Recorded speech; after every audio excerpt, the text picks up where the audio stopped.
So today is the 50th anniversary celebration, and I want to just in the beginning, just give you a very brief timeline, and then I want to just ask Lorraine to help me out here with the parts where I have forgotten some things I'm not even sure of, because she was very involved in that particular area of the ministry. So I want to just start off by reading a scripture in Joshua chapter 4, verse 47. So Joshua called together the 12 men he had chosen, one from each of the tribes of Israel. He told them, "Go into the middle of the Jordan in front of the ark of the Lord your God. Each of you must pick up one stone and carry it out on your shoulder. 12 stones in all, one for each of the 12 tribes of Israel. We will use these stones to build a memorial. In the future, your children will ask you, 'What do these stones mean?' Then you can tell them they remind us that the Jordan River stopped flowing when the ark of the Lord's covenant went across. These stones will stand as a memorial among the people of Israel forever." So when we think of a word called memorial, particularly to the young people, don't think it's just for the old. One day you're also going to get old.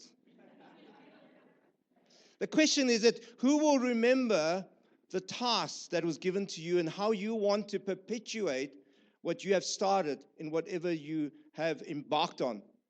And so memorials in those days, that gives you a very good picture that it was important for the people to create that memorial. That memorial was a reminder of what God had done for the people of Israel. So that the generations before would take those memories and will have a built-up faith of the God that they're serving. Now, something happened, because I want to just move on to another scripture in Judges chapter 2, verse 10. It says, "After that generation died, another generation grew up who did not acknowledge the Lord or remember the mighty things he had done for Israel." Now, that was a kind of a sad gap that actually happened. You see, here's the thing, is not trying to hold back the past, it's to appreciate and to acknowledge and to carry all the things that happen that enable us to take the values of that and to build on top of those values, to build on top of what was started, so that we can perpetuate the things that God has designed in his heart and his mind and his purpose. So without understanding the process and without understanding the reason for that outcome, never throw away the past. Sometimes they may be not pleasant, maybe they're horrible, but let's learn from them anyway. But the good things that we have learned, let's build on them. Don't throw out the things that were of value, and allow the generation that is going to come after us will take those same things and build on top of them. Maybe edit the things that were not relevant, the things that were not good, but we learn from them and we build on them. And so those are very important things for us to understand. I want to think about the word remembrance, and I've got a whole list of things that helps us to understand the importance of remembrance. Someone once said to me, "What you celebrate, you elevate." And I think that's an interesting point to actually delve on. So let's just run through very quickly when we think about remembrance. Remembrance makes us human. It helps us to have perspective. It appreciates the essence of the experience. Remembrance understands the context, appreciates the different and diverse elements that are involved. Remembrance gives gratitude. Remembrance inspires us for the future. Remembrance encourages us and strengthens our resolve. Remembrance enlarges us, but remembrance humbles us. So I want to talk today about the faithfulness of God, and I call it the fingerprints of God's faithfulness. We don't really understand until we quieten our hearts to understand what it means to have the fingerprints of God's faithfulness. So I've got 4 areas that throughout today in what we're going to speak about that we resonate and reference to that. Because the fingerprints of God's faithfulness will deal with people, will deal with experiences, it will deal with encounters, and it will deal with exploits. And so today, I want to show you a picture of there have been many people that have been involved in the startup and in the progress and in all the years in the background. They've never been mentioned, but they have been very important people for this mission and for this ministry. But I want to just point out 4 people that have impacted this church tremendously. On the right-hand side, on my right, we have Sonja Botha. She was the founder, and she was also the pastor of this church in the beginning. We'll talk more about her a little bit more later. And then we have Pastor John Bond. He was the chairman of the Assemblies of God group, and he played a very pivotal role in the establishment of this church. Later on, when the chairmanship was passed on to Pastor Donovan Coetzee, who placed great interest and had already a love for what we were doing here. And we have, in fact, allowed the values that he holds on be inculcated into the culture of this church. And he has helped us greatly. He has supported us. He has championed for us, even in the not only just the know-how, but even in the financial sense as well. So we are grateful to Pastor Donovan Coetzee. So those 3 people sadly has passed on now, but the legacy that they have built has remained true, and so we are grateful for that. Then the last person on my far left is Dr. Mark Alexander, who was very pivotal from the first day of the start of this church. Yes, you see him as an elderly gentleman because that's what he looks like today. He's in his late 70s now. But when he helped Sonja Botha to start and give the first Bible study, he was only in his late 20s. And for several years, he nurtured it. He was kind of my first mentor. He gave me my first opportunity to actually preach the gospel for 5 minutes. And he nurtured me over the years for a couple of years. And then he went on to take his post because he's a professor of engineering at UCT. So he was there, and he still resides in the Cape, and he still holds the position at the University of Cape Town. So I want to give you very quick, probably just a 1-minute timeline, so that when we start talking and when Pastor Lorenz starts talking, you begin to see how everything fits. Sonja Botha was the founder, she was the missionary, and she was the pastor of this church. And to go right back in May 1975, we had our first Bible study in her lounge. And later on, we had meetings at the creche facilities. The first creche facilities was actually in Bertram's. And then until 1977, that moved to a new creche facility in Benbow Street in Kensington. And later on, around about towards the end of November into the beginning of December 1975, we were then recognized as a church, which Sonja named as China's Assembly of God Church. And we became registered as being part and parcel of the Assembly of God group, denomination, and movement. This building that you are in now was built in 1991 and was opened on the 23rd of February, 1992. In 1996, unfortunately, our founding pastor passed away, and I was appointed to take over the leadership of the church. At that point in time, I was operating bivocationally. I was working a normal day, and after hours, I would be taking care, and on weekend, taking care of the church, and that was how it was. And in 2002, when I left my secular job and went into full-time ministry in 2001, we relaunched the church to be Abundant Life Assembly of God. And then a few years down the line, Lorraine came on board full-time in 2010. And in 2018, we rebranded the church as City Point Church. So today we celebrate 50 years as a church from an official capacity, although the work started the very first meeting, which I and my sister Elaine, who is here, are the first members. We were the first at the first meeting in May 1970, and today we're the only ones that are here from May 1975.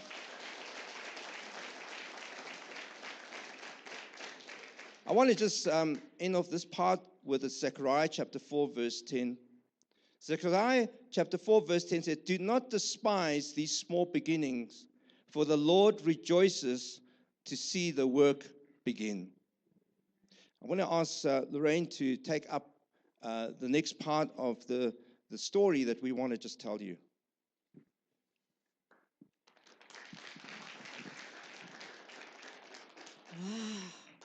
I guess many of you, for the first time, has seen Pastor Vincent in a suit.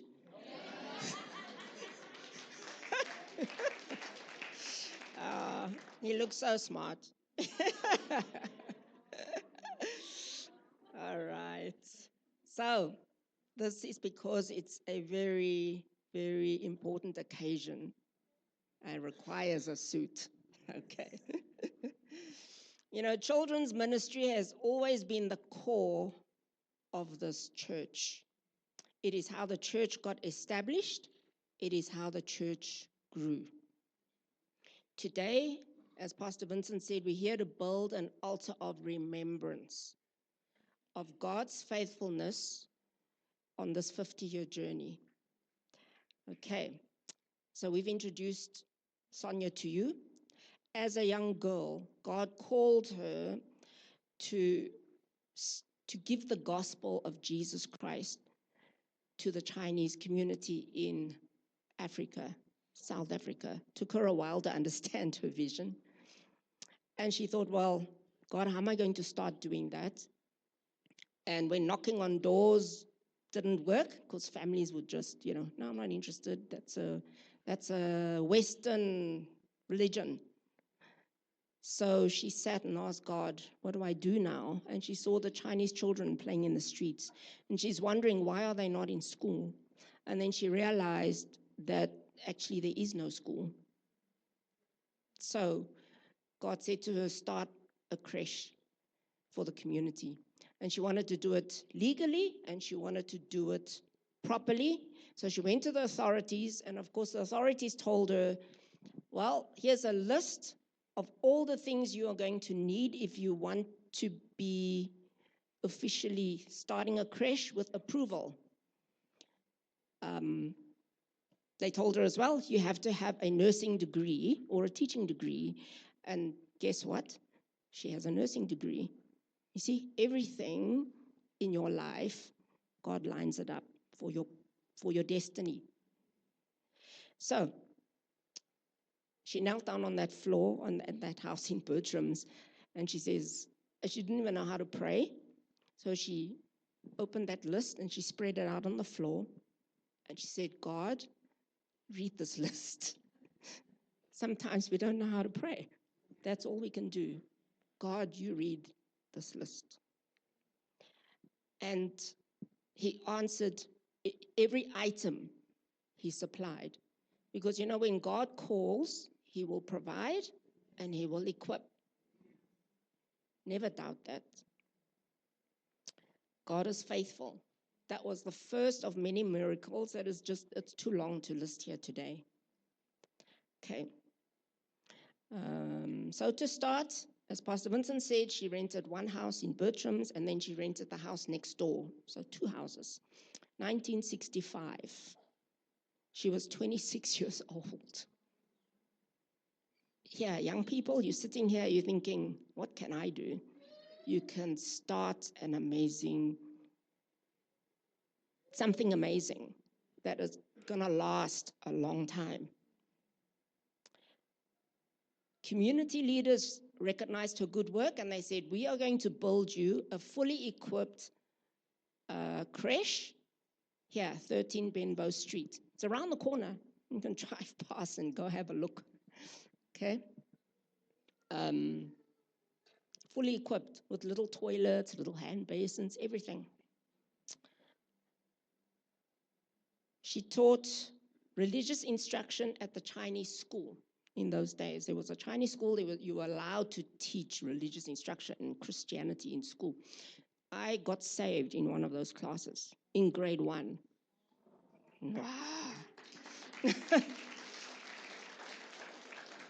See, what you plant will grow.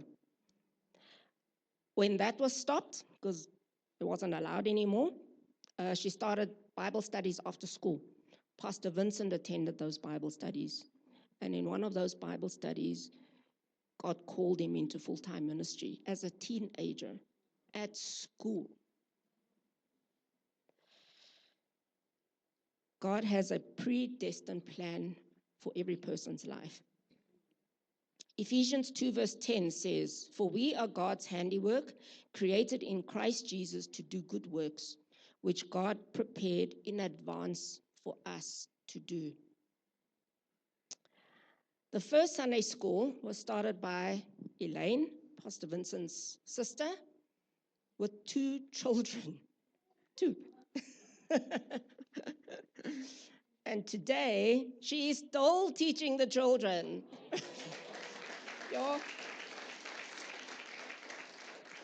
50 years later. Wow. And that was before we were officially recognized as a church. Yeah, that was in December 1975, actually, the first breaking of bread service. So the first official kids' church was started in 1989, which I was encouraged to start. And we started with 4. One of whom was my child, there with a striped top. Oh, yeah. And we used to hold it in the creche, in the nursery class, nursery room. And obviously put baby cots there, and I would put Stephanie in the baby cot so I could teach uninterrupted. And if you all know Stephanie, she's very well behaved. Right? So she was very good. And of course, over time, the number of kids increased. Very slow, but still solid. You'll see the photographs in the albums that are in the foyer. 1992, as Pastor Vincent said, we moved into this building. Kids' church comprised of 12 kids, aged between 6 months and 12 years old. Not a lot of kids, but a big age range, right? And we were not kids' church in the house. You only know Kids Point in the house. The house was occupied by the pastor and the 2 missionaries that were helping her. It was their home. So kids' church, the only space was the parents' room and the foyer. So we would put a blanket on the floor and we would sit on that cold floor in the middle of winter, like now, and have kids' church. Yeah. For 5 years. 5 years, it's a long time, right? So in 1997, in that period, some of the people who were helping me teach was my mother-in-law. She's now in her 90s. Walter, his wife Kathy, who's passed. Kevin, Fiona, his wife Trevor, who were teenagers at the time. Can you imagine? Kevin was teaching kids' church. Yeah. Okay. And Uncle George, we all know Uncle George, right? He was our kids' entertainer. He was a favorite. Everyone wanted to play with Uncle George. So after Pastor Sonia passed away, the missionaries also, they left. They felt it was time to leave. So Pastor Vincent could, he's the next generation to succeed. And they relocated to Edenvale. So now the house became available for kids' church. Right? God was already preparing to expand the church for kids. We had sleepovers, holiday clubs, kids camps, King's Kids dance group. And today, you saw them up here, and this wasn't even all of them. We have between 45 to 50 kids on a Sunday squashed in that house.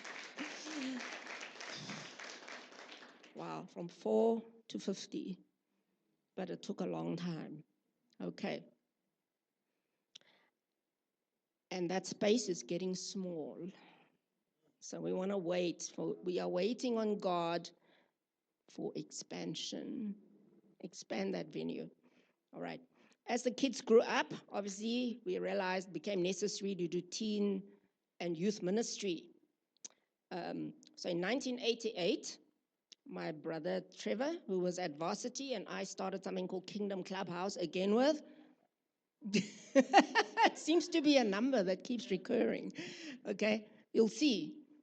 Okay, next slide. Okay, so 2 on the side, 2 on the left, 2 on the right. Don't worry about the middle. That was kids' church.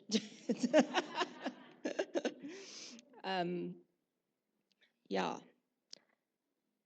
And later, Kevin and Trevor took over the youth, and then Daniel, who became as well, he formed a youth dance group. Yeah, I know. You've never seen him like that, have you? Oh, my goodness.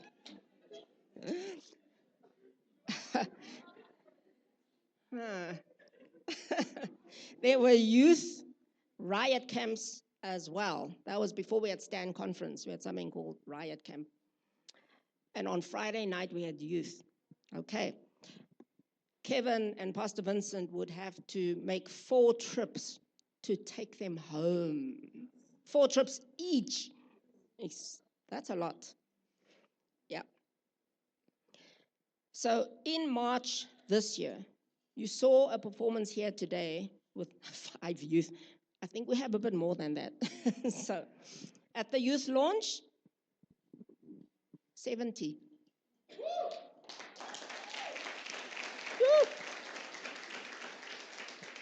From 4 to 70. Wouldn't it be amazing if some of you will be here in the next 50?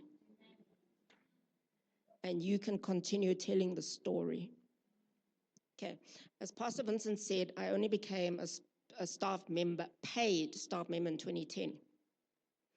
And I handed over the children's ministry to Zelda in 2011 to focus on running the church. And she was doing it with a full-time job. Not a full-time job here. She's doing it as a volunteer. Okay. 2018 was our first staff member, a children's church admin person to help her. And then we realized, actually, kids' church needs a full-time paid staff person. We employed our first one in 2021. Not that long, 5 years ago only. Okay? So all of this history for the first 42 years of this church was done by volunteers, was done by people like you. And I want to honor past volunteers and current volunteers. You have built this church. Yeah.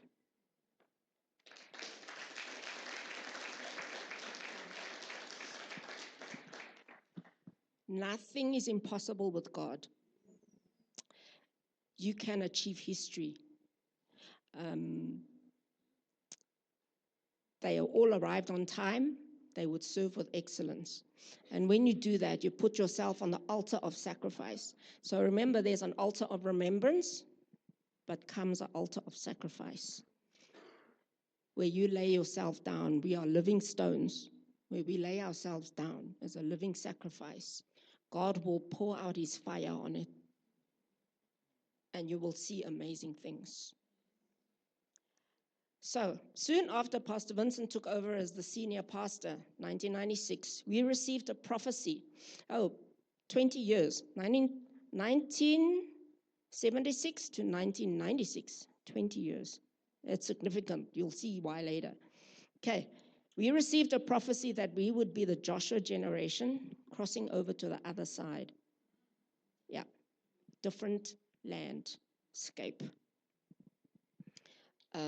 We would be able to relate to many nations and peoples. So at this point, we were a Chinese-only church. And now, if you just look at this church, we are a blended people of many nations.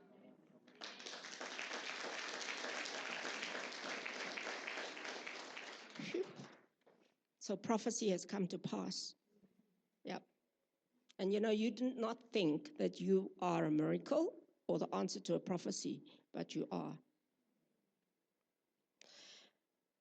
We received another prophecy that our work will be like an oak tree. So if you know anything about trees, oak trees are very strong and very sturdy, but they grow very slowly. Like 1 inch a month, a year. No, a month, yeah. They grow in that period only 30 to 60 centimeters a year. Okay, yeah, 1 inch a month. They only start producing acorns around year 20 to 50. So at year 20, the Chinese were the first crop of acorns. The first crop's always like it's small, it's not necessarily the greatest.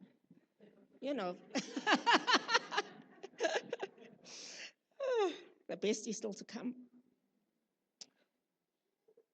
After year 20, yeah, so right now we are in year 50.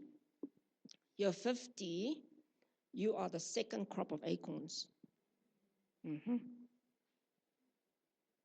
Right now we are in the maturity and acorn production years, up to 50.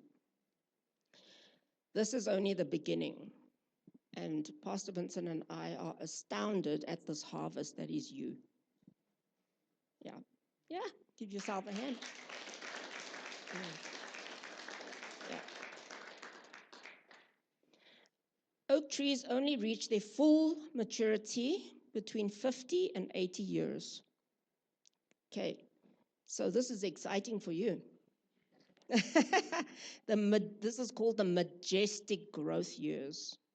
Majestic growth between now and the next 30 to 50 years. It will be up to you to bring City Point to full maturity. You will have the privilege of experiencing majestic growth where the oak tree is going to spread its canopy wide,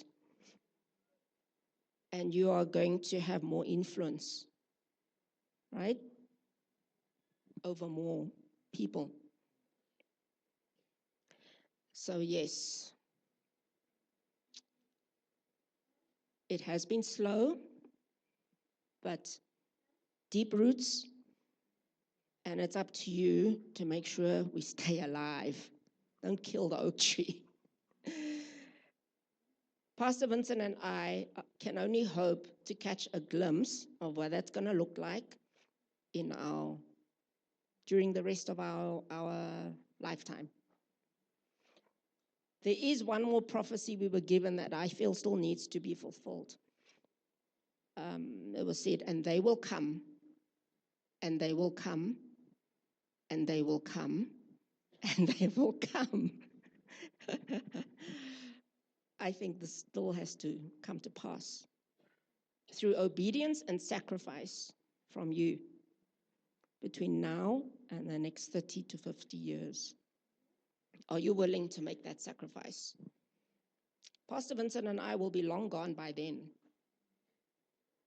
It'll be your history. You're making the sacrifice, and you're going to be working the soil. You're going to say yes? You're going to say yes? Young people, you're going to say yes?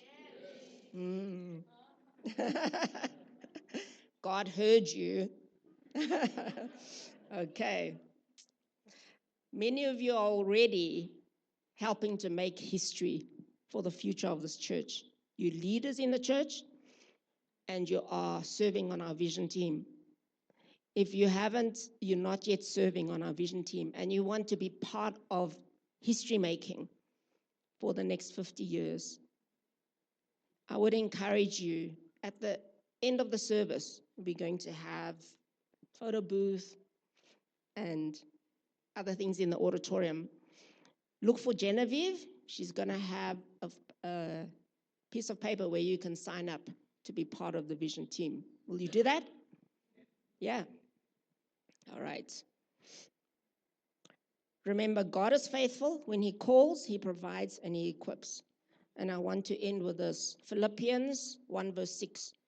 Being confident of this, that He who began a good work in you will carry it on to completion until the day of Christ Jesus. Yeah.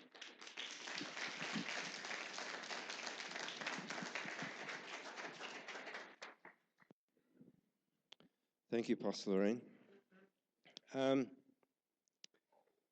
When I was preparing this, I found it not actually that easy to prepare a talk like this, because it was always a case of what do you don't want to leave out, and what we should actually leave in that is important. So I want to let's start about our journey. Okay, our journey. Just to give you a bit of a brief outline as to who Sonia Botha is, I would say that in her gifting, she was truly an evangelist and a pioneer. Just a quick one. To see the gifting of evangelists is extremely astounding. She would be walking in the street, and suddenly someone is laid upon her heart for someone that she sees. She doesn't know them. She'll stop them, have a chat to them, and she'll lead them to Christ. She'll be in a restaurant, and then she suddenly feels that there's someone who's sitting at that table. She'll talk to them, and she'll lead them to Christ. She lands up in hospital, and she gets a whole ward of the people, of the patients, lead them to Christ. And those were very natural things. No hectic things, that she just went on a one-on-one, and she had this particular gifting, and she had a lot of pioneer work. In fact, a lot of her pioneer work was actually in places like Mauritius, in parts of Asia, Malaysia, and Taiwan. And she had the opportunity to do things that she didn't prepare, in the sense that she had a whole thing made up, but God just led her to the point where she was invited by the Consul General of the Republic of China here, and because of a relationship, they invited her to go over to Taiwan for a visit. And she didn't know what. She said, okay, then in time passed, and she went, and just this is a quick illustration of how God's faithfulness. She landed at the airport in Taiwan, and as she disembarked, there was a big limo.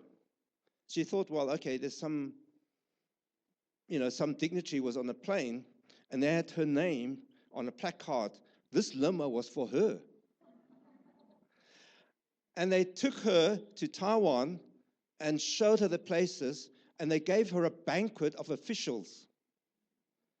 Big banquet of all these, people having all these dignitaries dress up and all that.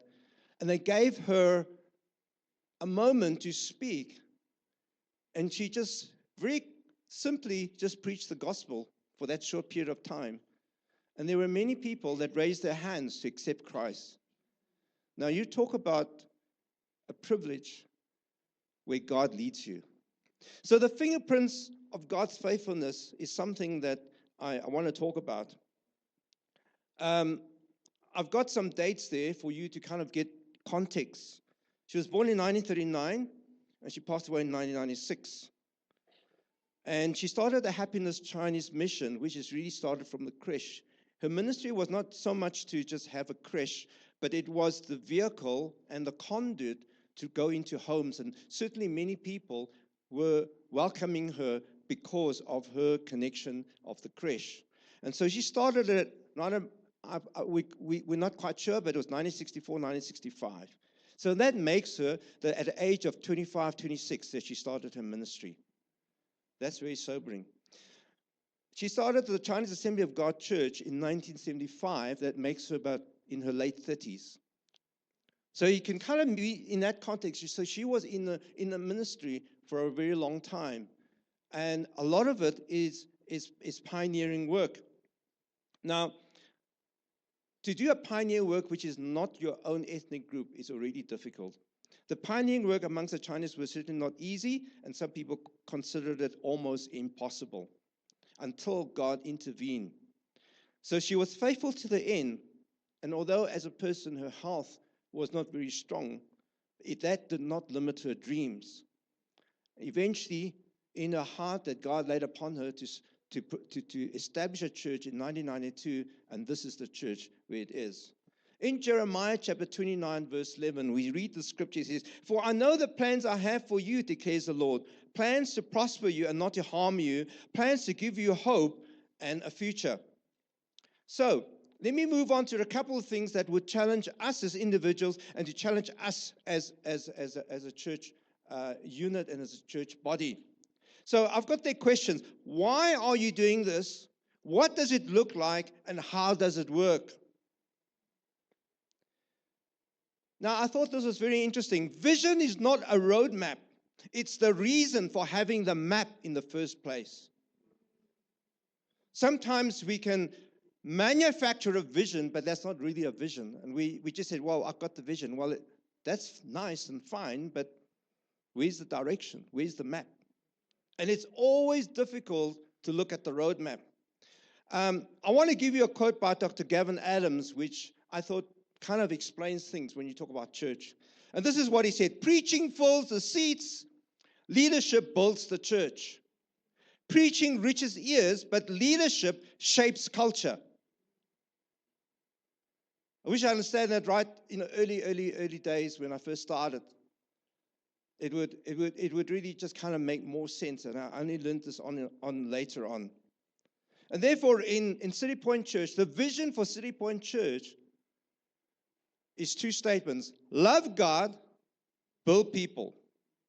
Now, those may be just 4 words, and it sounds very simplistic, but actually those 4 words is a summary of my half-page vision that I wanted this church to be part of. But it's very difficult to kind of go through a half a page of what I believe God wants us to do. So 2 things, and I will say this with as much passion as I could always want to tell people. If people ask, what is the vision? And it sounds very simplistic. But in my head, it's not that simplistic. Because when we talk about loving God, we're talking about not that swooshy, sugary, pampering, loving, fluffy. Loving God, I'm talking about a personal relationship with God that is authentic. The second part is that God has created us to be part and parcel of His design. So we have been given the task of building His people. Not building a constructional organization. We're talking about building people, because it's people that God is interested in. The building and everything else is just a structure, the conduit. So the one thing is that if we don't love God, we can forget it. If we love God and we're not interested in people, you can forget it. The two go hand in hand.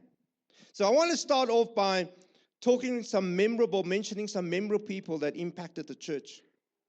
Now there are many. But I want to go down to some of the 2 categories of people, and I'll tell you what actually impacted my life throughout the years. The faithful, generous, elderly ladies that tithed until the day they died. There were a couple memorable ones, and some of you won't know these names, but those that have been with me will understand. That was an elderly lady, Mrs. Sam. Every time I go and visit, she was actually bedladen at a very old age. At even every time I go and visit her, she calls it the first thing. She won't have a conversation. First thing she will call her daughter. She said, "Get my tithes." Now she's not a very learned person, but she understood. So every time I visit her, she gave me an envelope. She said, "This is for the church." She wasn't able to come to the church, but she was there until the day she died. Then we have a couple called Eddie and Florence that passed away in 2020. Every time I go there, they'll do the same thing. On the day, then when she passed on, a few months later, her son came to sort out her affairs. And in amongst that, she came with a bag, and she said, "This is for your church." She said, my mother had organized this long before. What she did was that because she was quite ill and with COVID, we weren't able to make contact. She had all these envelopes with the months all lined up, all the minds of her tithes that was from her pension. And she said, my mother never forgot the church. That is an impact. Then we have an elderly lady that was with us that started coming to our church very early on in shortly after we started in 75. She was in her mid-50s and she accepted Christ. She got baptized and she even contributed towards the building of this church that you are in right now. She remained connected and she gave towards the church until the day she died at the age of 100. In fact, in 2020, they had organized a 100th birthday for her. All her family from overseas were coming to visit her. They had planned a whole thing. 2 weeks before her birthday party, she passed on. All the relatives that had already booked flights and accommodation, they arrived. Not at her birthday party, but at her funeral. But there was a sober moment to think that this is the person that was faithful to the end.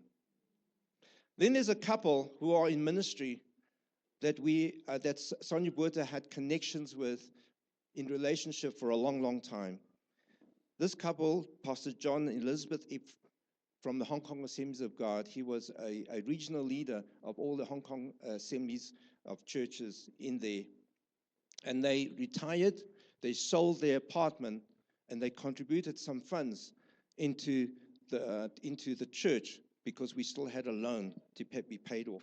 So these are the memorable people that impacted the church. There are more, but these are the ones that I want to just point out, that they understood and they get connected, they were committed, and they laid their lives down for not themselves, for others. I want to call my first major challenge. You know, we have major challenges in our journey, and they're always to do with knowledge, experience, systems, and resources. We're going to talk about that in a moment, okay, briefly. The first period I call the founding period. The founding period is, I would say, around about 1975 to 1996. This is what I call the grassroots. Now, to fast track it, this church building that you're in, without going into many details, it was a huge challenge for us. Fast-tracked it, we had to raise finances for the building, and from the time we said we want to do the building, it took 10 years of raising funds and doing all the logistics. But just before the building project was gaining momentum, a few families left the church. A well-meaning business person was going to help with a big portion of the cost. We signed the contract. I signed the contract. And then everything turned pear-shaped when the business person deal did not happen. So we were faced with having 2 weeks to come up with a plan without reneging on our signed contract. So in brief, we had to find 10,000 Rand cash plus get a mortgage bond in order to get the building project up. So got together a couple of committed people, loyal, only had about 10, 12 people. And I said, this is the problem. But I still believe that God wants us to have this church. Now, here's the thing. I said, we got to raise 100,000 rands in 1 week, plus to get a mortgage bond. So, here's the offer. I need 10 people that can offer 10,000 rand as a loan or parts thereof. We will take it as a loan. If you give, that's good. We take it as a loan, and you can't charge interest. And we don't know how long it will take for us to repay you. That was it. That was the brief. We went home, fast-tracked. By the end of the week, I had the full 100,000. And the bank provisionally gave us the mortgage bond. Go ahead. That's the one big miracle. 3 months before the church opening in 1991, Sonia Berta fell ill.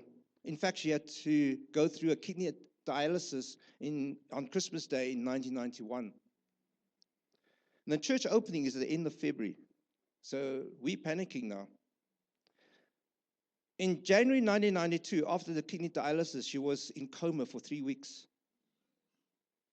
After 3 weeks in coma, she woke up, she recovered, and she just went on organizing the opening of the church that happened on the 23rd of February, 1992. If it hadn't been for the fingerprints of God's faithfulness, all these things would have been a huge obstacle. I want to go on to the next period, which I call the changing period. Is the transition from 1996 to 2010. I call it the transition. Sonia Berta died in January 1996. And Pastor John Bond, who was the chairman of the Assemblies of God, asked me to take over the leadership of the ministry, and he was wondering whether I would agree to that. I answered positively that I would, because God had already laid upon my heart in a very powerful encounter that I had when I was 14 years of age. In a classroom, in a meeting, but that's a story for another day. But I always fought it. I just ignored it. I tried many ways to try and get connected, but I knew someday, that the day came when she died in 1996, that I was faced with a choice. Then I knew I had to press the button. Now, I couldn't go into full-time at that stage because there was not enough finances for my family and I to survive, so I just took up the task and went on. I realized that there was so much that I didn't know, so we just avail ourselves to learn what we need to learn and to expose ourselves to what it is. And I gathered a team of people with me, and Kevin and all the others that were mentioned were part and parcel of it. But we were all studying full time or working, and some of us were doing both, working and studying full time. So it was really frustrating. But during this time, I felt that God was stirring our hearts together and helping us to understand what His plans were.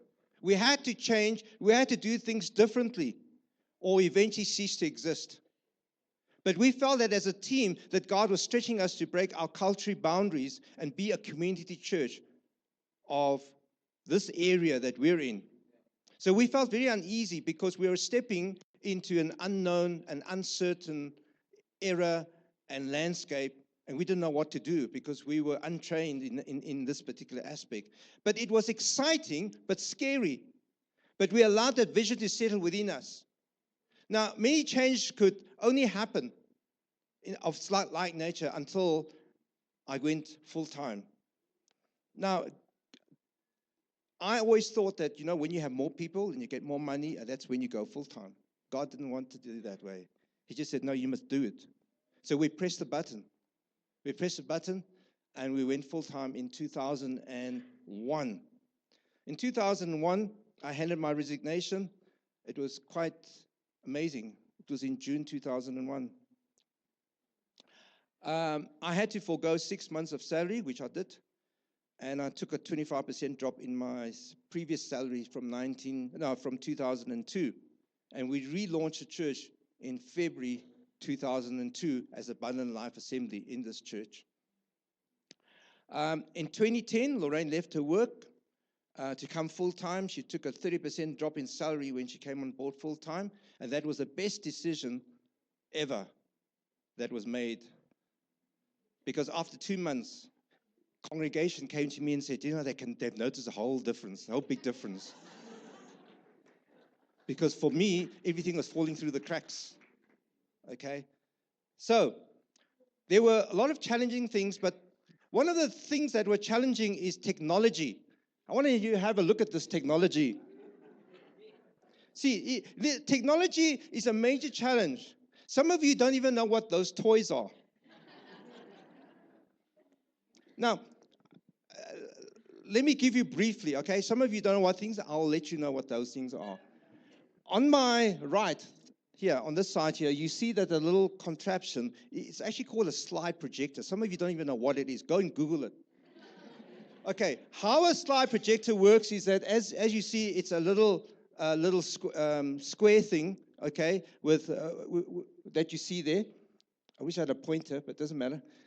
And what you had to do was you take a photo. You have to use special film called color film. You take a photo and you develop it.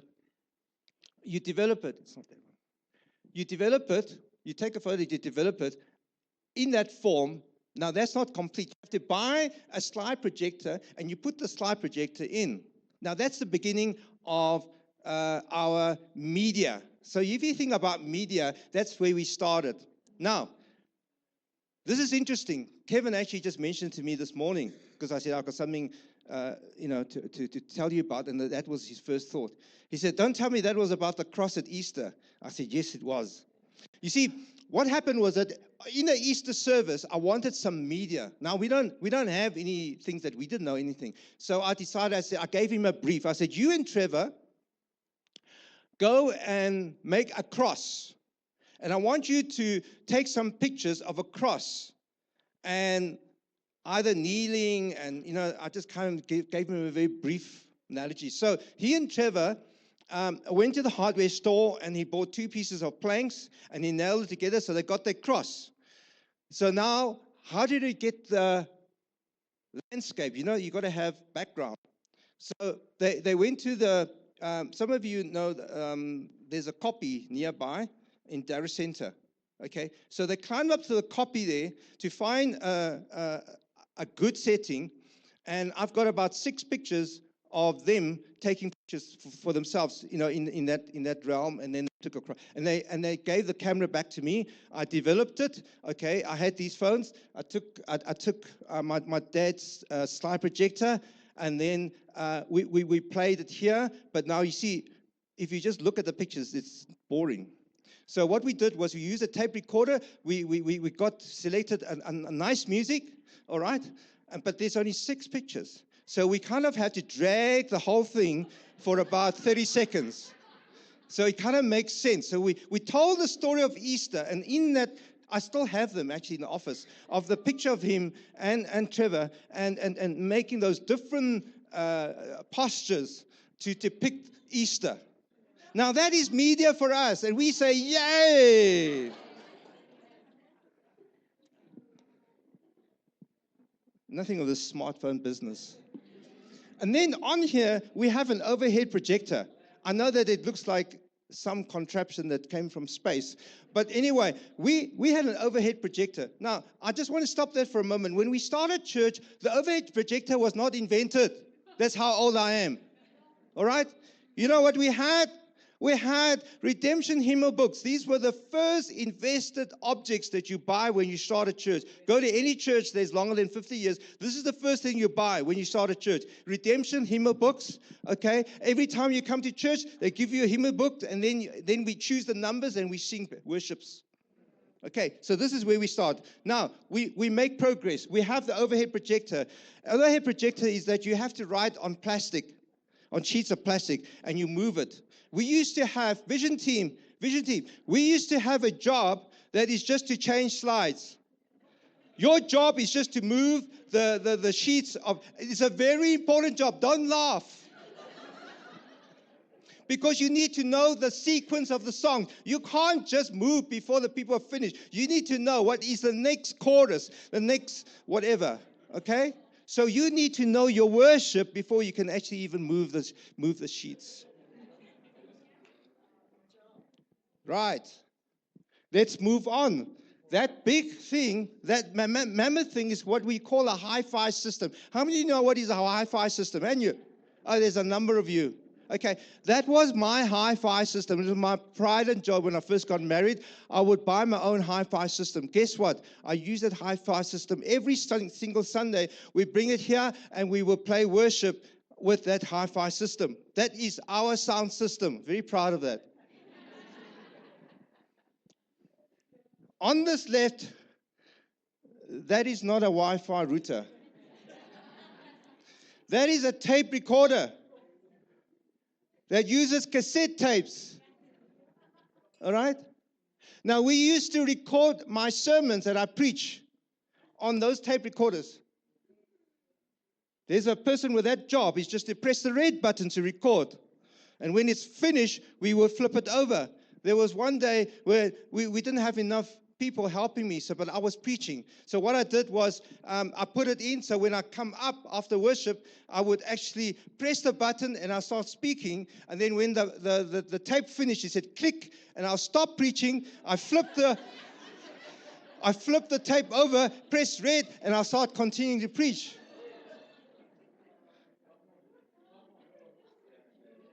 And you thought your job was difficult. And then we have these goodies here. Some of you will know about these goodies. These things are called CDs. I know some of you don't know what they are. They think they're frisbees. They're not frisbee. You had to burn these CDs. There was a time that people wanted Bible studies. So I said, good. I spent about 3-4 hours on every single CD.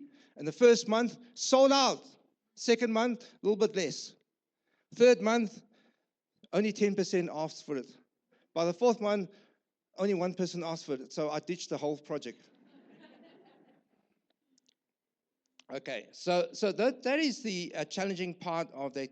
Then I want to go on to the discovery period. The discovery period, can I have the discovery period there? Between the time 2010 to 2017. The discovery period between 2010 and 2017 was kind of very painful. Because in 2011, I discovered I was having emotional burnout. I didn't know what it was, but I only discovered it in 2011, which actually, if I look at it, it actually started long before then, probably about 18 months before, but I only clicked on 2011. And it took me about a year to recover. And I don't know what was happening. And normally I'm a very positive person. I'm kind of like a half full. But that period was very difficult, 2011. In 2011, towards the end of 2012, I just kind of got over my emotional burnout. 2012, towards the end of 2012, Lorraine discovered she had breast cancer. Some of you were in that era that you understood. Those are difficult periods. But you know what? The fingerprints of God's faithfulness was on the people. The church people the congregation was so supportive. Attendance didn't drop. The finances didn't drop. People just roped in and helped us along through that very, very difficult period. And we pushed through, and the church continued together. But shortly after that, we discovered there was something that we felt stuck. We felt that we did a lot of nice things and good things and helpful things, but we couldn't break through. And then we were in relationship with Brent and Nadia from Connections Church, and they're a younger couple, but they've been in the ministry far further than we have been. And they helped us in church craft. They were very generous and financially in supporting us. And that's when they helped us to think differently, and that's when we rebranded the church to City Point. And then we move on to the new wineskin period. The new wineskin period is when we relaunched City Point Church. Exciting but scary. The renovations took over 4 weeks. We had to sit up every Saturday for 4 hours, take down every Sunday after church, 4 hours. We did it 4 times. Some of you know that. You were here. We sold furniture. We sold the piano. We sold scrap metal to merchants in order to raise funds. And this is what you see today. And Lorraine was the project manager to keep our finances in check, and we came out. We're grateful for that. Then I want to move on to the next period, which I call the New Forward period, which is the 2020 and 2012, which was the rethink. I call it the rethink. We had just put in a purchase for next door, so we had a new property next door in 17 Roberts. Then COVID hit. And we had to think differently about COVID. We all had to think differently. So what did we do? It was quite interesting. In 2020, when COVID hit, we launched our church website. We went online digital platform that was created. We were on YouTube channel. Daniel and Trevor did online production every single week. I would preach and record myself, speak to myself in a little room, make as if there's a big audience, smile at them, and then they would do the rest. And we kind of even did sort of live church online that people could join in. That was our little experiment. That was quite interesting. We did digital audio devotions and sent it out twice a week. We sent out what we call, I didn't quite understand in the beginning, they said you must use bit.ly links. Hey, some of you know what bit.ly links is. Because everybody was saying that it's expensive for data in those days. So we found a way that we would put the audio on bit.ly links so that everybody could get hold of it and you didn't use too much data. And then we had audio sermons eventually to be on the YouTube. So this is a whole rethink of trying to say, well, what is church? Okay.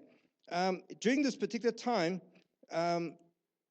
Pauline went ahead and got onto social media, and that's how we started promoting our church events on social media and on YouTube and Instagram and TikTok and whatever have you. I don't even know what, I've lost track. And then we keep people informed on new version, and then we've got the website, and then in 2022 we launched an express service at 8:30 a.m. and that was a huge step. We had to rethink very differently. It's difficult. You have to come early. So that was a rethink of church. Then we move on to the last one I call the New Shape period. The New Shape period is 2022 to today, which I call the empowerment period. We launched this year a monthly urban youth service. And it's amazing, okay? In fact, you probably may know from the reels and from the videos to see how much they are enjoying that. And for the first time since December 2025, we are now not uploading audio sermons, we are uploading video sermons. And last month, someone in this church invested into our church, where you see new signage, and we also have a video equipment that as we speak, the whole service is being videoed properly. And I'm pleased to say that the parents and Tots room now have a live stream of the whole service, not just listening, but they will experience the same thing that is happening in there. I want to just read Job chapter 8, verse 7 as my last one of this period. And though your beginning was small, your latter days will be very great. So where are we now? What's next? Alicia, show them the next slide. The next project is the renovation of Kids Point Church.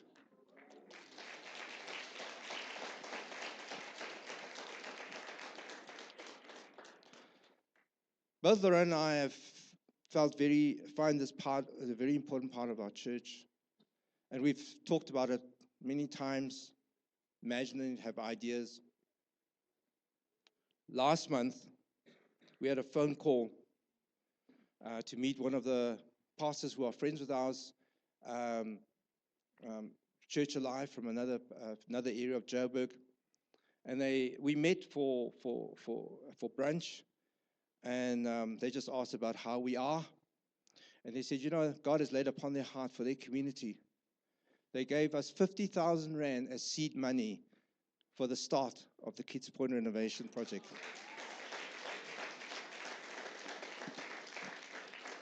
We don't know how it's going to be. We don't know how long. We don't know what's involved. But here's the thing. This is the seed. You and I need to get together, and we need to understand how are we going to plow through this new project. I want to end off with one scripture in Ephesians chapter 3, verse 20 to 21.